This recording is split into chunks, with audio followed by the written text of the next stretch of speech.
Hi, I'm Clay Flieger, and we're going to be changing the oil pan gasket on this 2002 Tahoe with a 5.3 liter engine and four-wheel drive.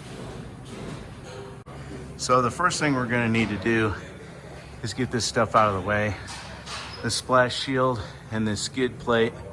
And then the next thing we'll do is get this front differential down a little bit, because we need to have that clearance in order to reach the oil pan.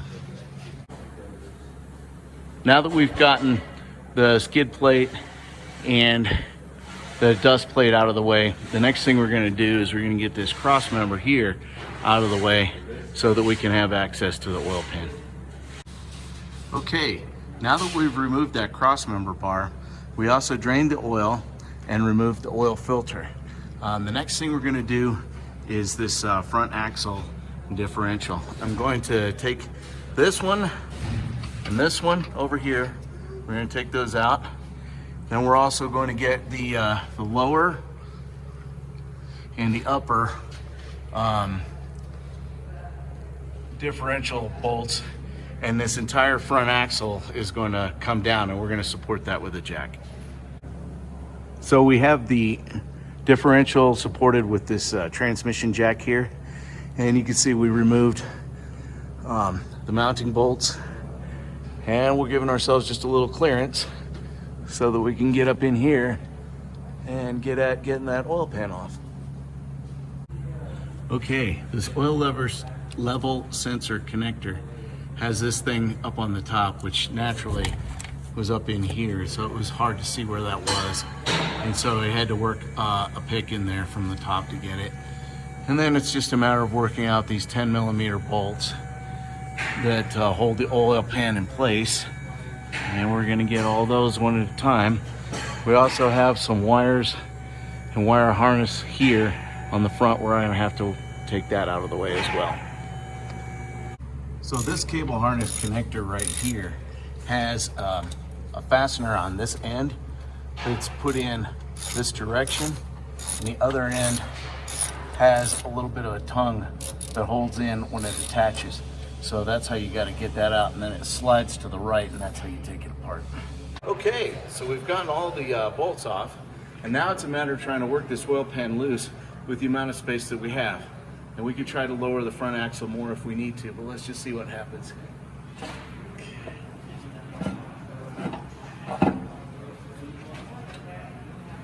I'm going to try lowering this front axle just a little bit more if I can. Problem is it hangs up on this piece of the frame right here.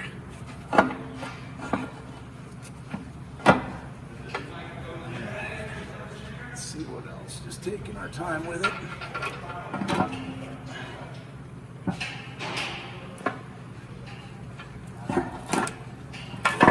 There we go. All right. And here's the oil pan. Thanks. This is a really great time for an inspection. And right here you can see, looking at the flex plate and the torque converter, and I am not seeing evidence of a significant oil leak coming from the rear main seal, which is a big relief because that's a big job, and I'd rather avoid doing that job if I could. So far, so good. And here's the underside of the engine and the windage tray. And as you can probably see, a little bit of the green dye that they put in it in order to try to trace the oil leaks. Here's the oil pan itself, and you can see that there isn't a whole lot of sludge in it. That's not too bad, considering this engine has 250,000 miles on it. I'll take it. Okay, there's a few areas that are kind of critical in this job. In fact, I think this is the place where it leaked.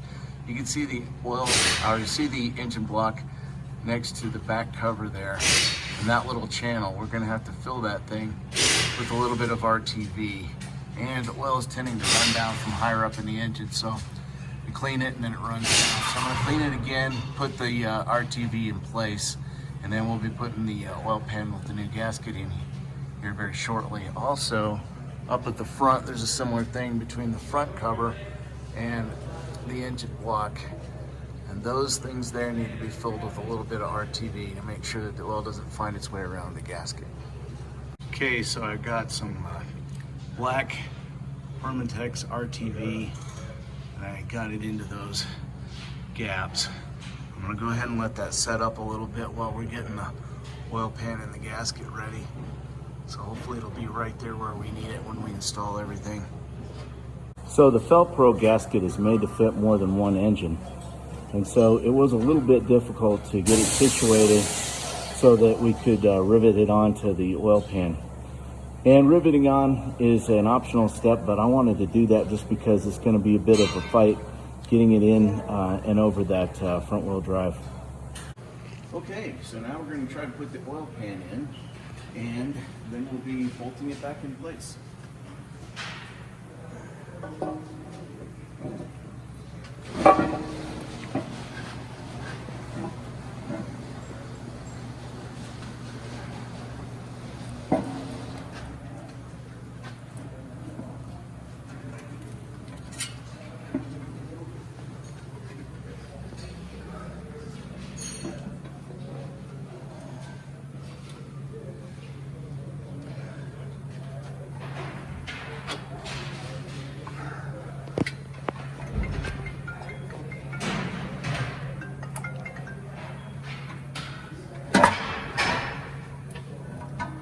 All right, I guess got the oil pan pickup down in the bottom of the pan, and I think that's gonna be it. We'll be able to put it in from here. Okay, go ahead and stop. So I ran all of the bolts in that are holding the oil pan on, and I did it finger tight and left it a little loose so that I could make sure they would get in place. I was concerned about the oil pan gasket binding a little bit during that process, and with a little bit of wiggling that all got worked out. Okay, now everything is snug down. I'm going to go ahead and tighten them to 18 foot-pounds, starting with the ones in the middle and working my way to the outside ones. These two small ones at the back are aluminum into aluminum, and they have a spec of 106 inch-pounds, so you might want one of these smaller torque wrenches. And these two bolts back here get 37 foot-pounds. Okay, I used a pry bar at one point and the jack to get the front axle back into place, but it really wasn't too bad. Then of course it was just a matter of putting the other stuff back in place like we took it off. And so we're almost done here. We'll be starting it up pretty soon and checking for leaks.